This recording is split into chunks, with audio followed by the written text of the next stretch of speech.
I chose to stay in DC and raise my family here because of DC's excellent pre-K programs. Both of my children attend Barbara Chambers Children's Center, which is a CBO in our neighborhood. My son is in pre-K 3, and my daughter is in daycare there.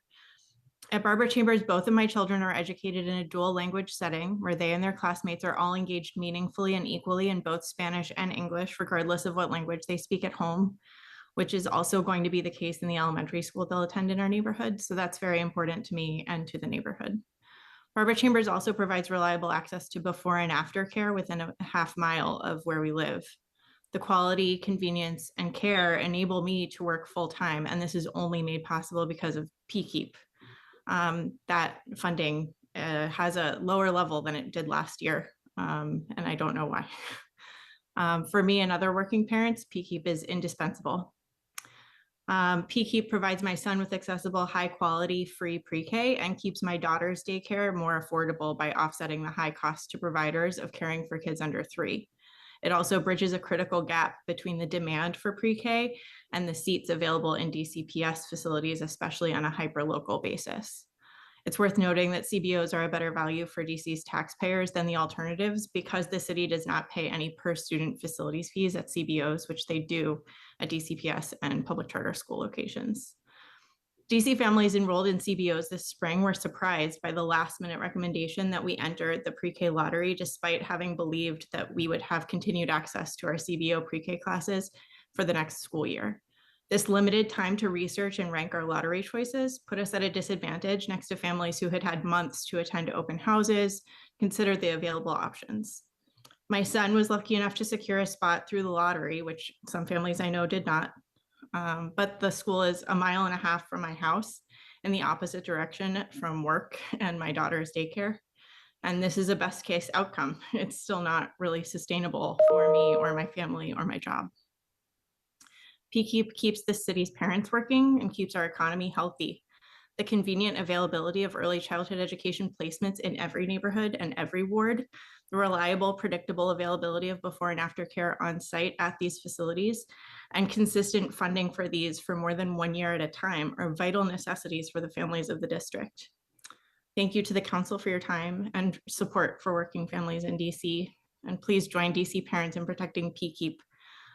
Thank you for your time and consideration. Thank you, Ms. Clark.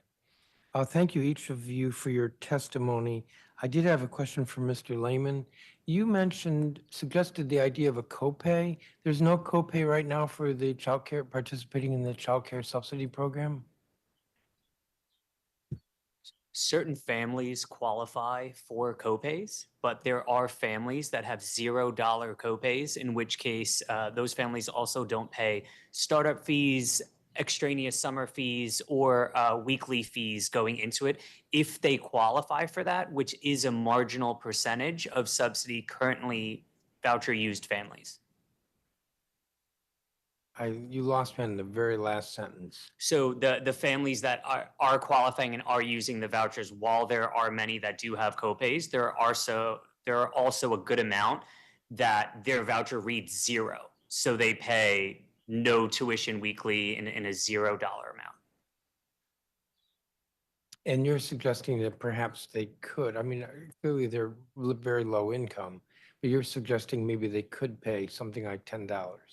Agreed. Yeah, I am suggesting that a $10 weekly amount, a $2 a day amount for childcare, not only helps in the fiscal responsibility of the families, but also puts money back into these subsidy funds as we go into cuts to then in turn help other families that may change the levels of vouchers and costs per family. And the copay that you're suggesting would be weekly? Correct. Thank you. That's helpful. Thank you, all of you, for your testimony. I especially appreciate you all who are in person. And I'm reminded, Mr. Echeverria, your testimony was helpful, but I don't have it. So please get it to us. You all are excused. Folks online, you're excused. Thank you very much. I'm going to keep moving. Chelsea Coffin, Deputy Director, DC Policy Center. Shar Caesar Douglas. Shannon Hodge.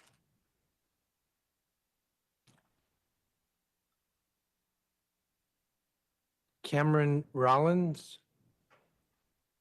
Scott Goldstein.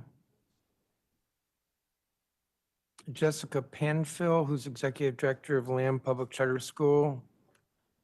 Josh Boots, oops, I've got 4 people there. Josh Boots is Executive Director, Empower K-12.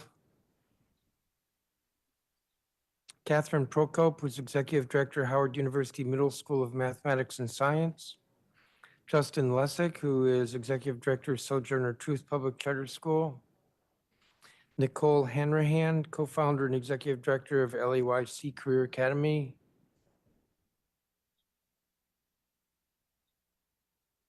Brittany Semenigo, who's a student at LAYC Career.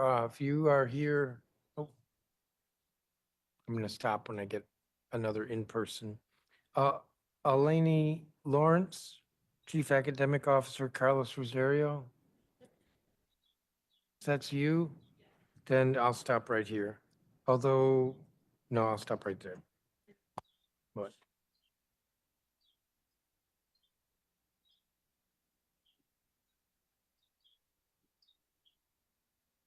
Hi, Mr. Chairman.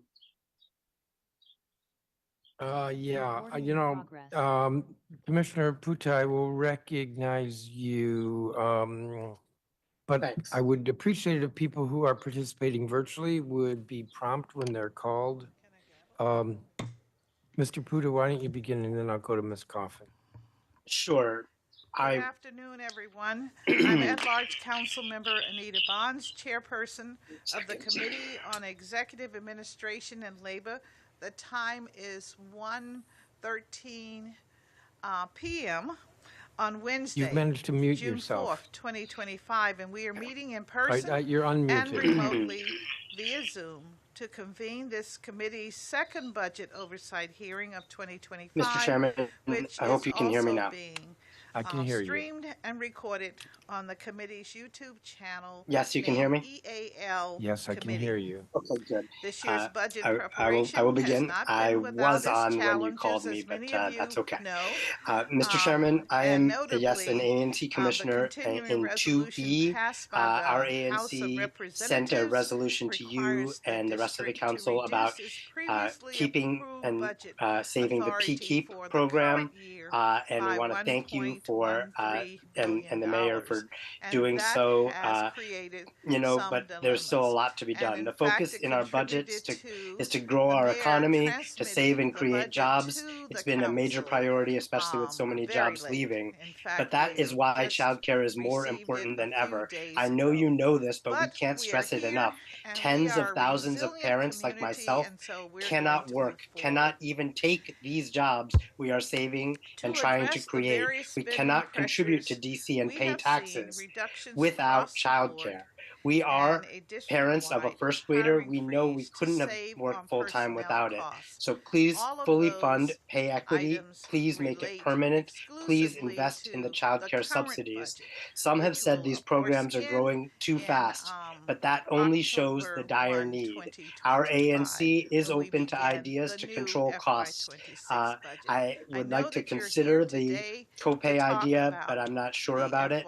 But FY26 I budget. would like to hear So, more ideas to control costs. Let us today, we fix it hope to and not glean nix it. Thank you very information much. about the agency's spending Thank you, and any Commissioner. Ms. budgetary Coffin. concerns or spending Good afternoon, pressures that Chairman they may Mendelson be and members of the Committee of the facing. Whole. My name And is I Chelsea certainly look Coffin, and I'm the forward to Deputy the Director of the discussion, DC Policy Center, an independent from think our tank government focused on witnesses advancing and policy for a certainly growing, from vibrant, and a compelling District of huge Columbia. majority My of testimony public today focuses on the witnesses. Office of the I State want to hear Superintendent's from each and every FY26 one of budget you, proposal with and I want attention you to to know that investments that drive your post-pandemic testimony recovery will be in a part of improvements the to public attendance and record potential risks to as federal long revenue. as I get your Chronic testimony absenteeism in remains a writing. system-wide So challenge. if we have not Reaching the received it, district's goal please to make reduce sure chronic that we get absenteeism by that half by for school the year public 26-27 record. will require Believe it or sustained and not, these targeted public investment. records do Despite progress since influence the peak of how the we pandemic, chronic allocate the absenteeism is funds. still higher Once than we pre-pandemic. get In school year the budget here 23-24, at the 40% of council, students were chronically it's absent, in missing at least we're in the 10% of the driver's school seat. year.